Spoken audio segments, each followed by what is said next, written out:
Only two colors were allowed at this school, black and white. Once you stepped through the school gate, it felt like every trace of color faded from your body. The rules were extremely strict, and possession of anything with color was met with harsh consequences. It was Nandita's first day at the school, and she wasn't familiar with any of the rules. While settling in, her lipstick slipped from her hand and landed on the floor. Thankfully, her seatmate quickly reacted and tucked the lipstick away before anyone noticed. If she hadn't helped, things could have gotten much worse. Just then, the discipline officer entered the classroom and demanded to check everyone's bags. Nandita stood up and firmly said, "This is my private space," but the officer didn't care and snatched the bag from her hand. She dumped the contents on the floor and shouted, "Now tell me, do you still want to argue?" Nandita chose to remain silent. Once the officer left, Nandita boldly walked to the front and applied bright red lipstick. Her seatmate leaned in and whispered a warning. "The teachers here don't tolerate disobedience." She explained how, just days earlier, a girl had stood up to the rules and was hit so badly with a board eraser that she bled. A boy tried to record what happened but was caught in the act.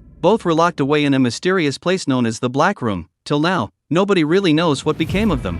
Instead of being scared, Nandita became even more curious about the Black Room. Suddenly, the discipline officer returned and spotted the red lipstick on Nandita's lips. Her anger flared instantly, not just because of the rule break, but because she secretly wished to wear the same lipstick herself. Out of jealousy, she punished Nandita by sending her outside to stand in the open and memorize the school's entire rulebook. But as Nandita began reading the rules aloud, she suddenly burst into laughter.